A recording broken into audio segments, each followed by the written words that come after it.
그런데 햇빛을 쟁쟁 쬐니까 이거 벗지 않고 살 수 없거든. 묵고 죽겠는데. 그래 옷을 벗었으니 김대중 햇빛 정책이라는 게 우리 인민들 속에 자본주의 남선에 대한 환상을 조성시켜서 스스로 사회주의 옷을 벗기겠다는 게 이게 김대중의 햇빛 정책입니다. 뭐 어디 항상 가질 게 하나나 있습니까? 이걸 제대로 감수 못하는 부시의 말입니다. 당신 햇빛 정책 너무 찐해. 좀 희석시키라. 쌀은 부대 검증하라. 분량이 안 되게 빌려주지 말라. 폭약이 될 수 있다. 그때 무슨 사회적으로 옷을 준다니까 큰 옷 주지 말라. 인민군대 입을 수 있다. 5살, 6살짜리 조그만 옷만 보내라. 이렇게 무지막지한 요구까지 했다는 부시니 아무리 지금 부시가 북한함을 갈라놓으려고 해도 선군 정치의 힘, 우리 민족끼리의 사상과 노선의 이 힘에 의해서 나날이 북한함의 관계는 좋아지고 있습니다. 물론 이번에 미사일 발사 이후에 제19차 부산 상급 회담이 결렬됐습니다. 놈들이 뭐 협력하겠다던 쌀이요 뭐요 줄 수 없다고 나오고 우리는 또 이거 인도주의적 문제 가지고 그렇게 노느냐. 지금 흩어진 가족 친척 상봉모 이미 지금 우리가 못한다고 그랬고 금강산의 면에서 설치와 관련된 건설도 중단한다고 지금 남선에서 노면에 대해서 압력감 이건 뭐 이렇게 순간적으로 달라지게 노느냐 이 민족 호상간에 지금 남조선은 미국 일본 편에도 못 가봤고 러시아 중국 편에도 못 가봤고 지금 이 괴뢰들의 정치 이 괴뢰들의 정객들이 운명이 어떤 것인가 하는 걸 지금 이 남조선의 정치 정세 발전을 통해서도 아마 잘 볼 수 있다고 생각합니다. 우리와 중국, 우리와 러시아의 관계에 대해서 간단히 자료적으로 말씀드리겠습니다. 날이 갈수록 러시아 관계가 좋아졌습니다. 특히 일진은 우리 장군님께 이례적인 최대의 경의를 표하곤 합니다. 올해 2월 16일에 서점에서도 축전과 추가 편지, 세계적인 무용단, 베르스카 무용단을 파견한 문제, 또 태양조를 기념해서 국립 차이콥스키 명칭 모스크바 음악대학, 또 모스크바 국립교향악단, 세계 1流급 음악단을 보낸 문제. 이건 뭐 대국의 국가서반이라고 하는 푸틴이 다른 나라 국가서반의 3일에 점에서 이런 내의를 표한 적이 없습니다. 경제관계 문제에서 본다면 일진 때는 우리가 소련 때 지은 빚을 물기 전에는 절대로 경제관계는 없다. 완전히 등을 돌려야 됐습니다. 그런데 오늘에 와서 러시아와 우리와의 경제관계가 부활되고 있습니다. 우선 핫산부터 라선까지의 고속도로 문제, 또 이미 라선항은 합병되어 있고 300만 톤의 원유 가공 공장을 합병하자고 하는 문제, 사기의 많은 원유와 가스를 남선에 팔기 위해서 남선과 연결되는 우리의 동해선 철도에 정부가 투자하겠다는 문제. 이게 연결이 되면 우리는 유리합니다. 러시아 빵통들이 오고 가고 남선 빵통들이 많이 오고 가게 되기 때문에 이건 통과세를 받게 되어 있습니다. 이거 지금 러시아가 하겠다고 합니다. 중국과의 관계, 이 미국이 제일 신경 쓰는 게 중국입니다. 야, 저 중국만 딱 북의 등을 돌려대면 될 것 같은데.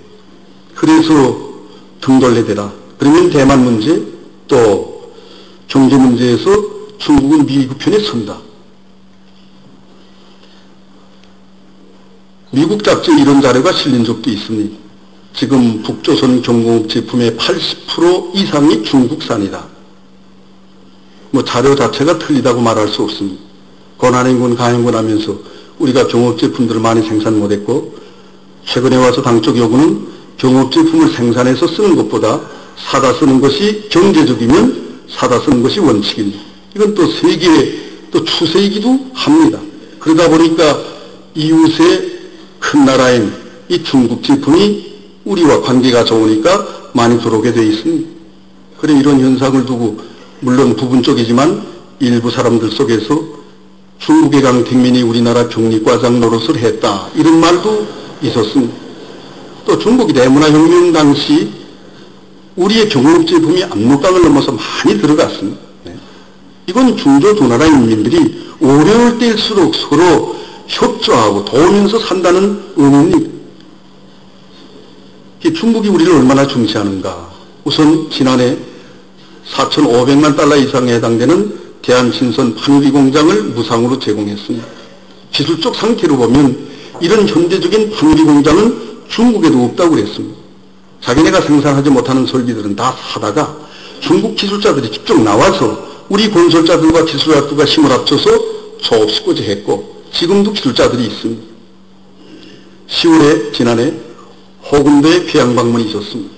연희연설에서 한 말이 4월에 꽃피는 계절에 김정일 총비서께서 베이징을 방문하셨고 10월에 열매 맺는 계절에 자기가 평양 왔다. 말하자면 장모님께서 뿌리신 씨앗이 열매가 돼서 그 열매를 안고 왔다는 소리입니다. 그래 그때 어떻게 정치적인 분석이 가해졌는가? 이건 호군도가 부시고고 중조친서는 불패다, 영원하다 이렇게 한 말과 같다고 했습니다. 올해 운문설의 점에서 장모님께서 정초에 중국을 비공식 방문하셨습니다. 일체 중국이 보도 관절했기 때문에 누구도 몰랐습니다. 모든 걸 공개하는 중국이지만 장모님의 신변 호의를 해서 이 보도 관절을 했습니다. 후에 공식적인 보도가 나갔을 때 세계가 놀랐다고 그랬습니다.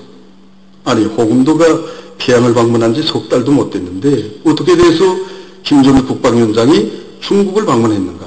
어떤 신중하고 내적인 문제들이 토의 합의됐는가? 이 문제를 알겠다고.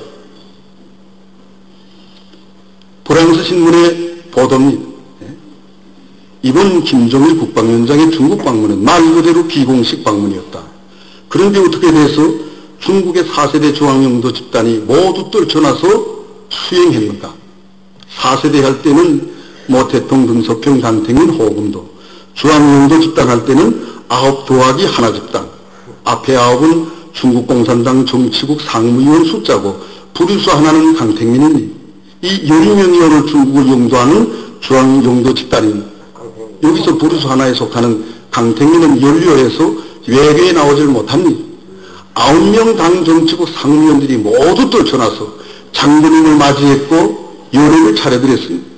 호군도, 오방국, 온가보, 가경림, 승경홍, 이장춘, 나각, 황금 이런 인물들이 비공식 방문인데 만약 부시가 중국을 방문했더라면 이런 환대를 받았겠는가? 이게 프랑스 신문입니다.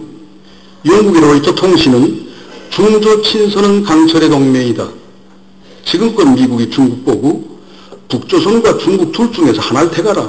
그러면 자기 미국을 택할 줄 알았는데 이건 너무나도 중조 친선의 이 내용을 잘 모르는 데서 온 착오다. 이런 야유꼬지했습니다.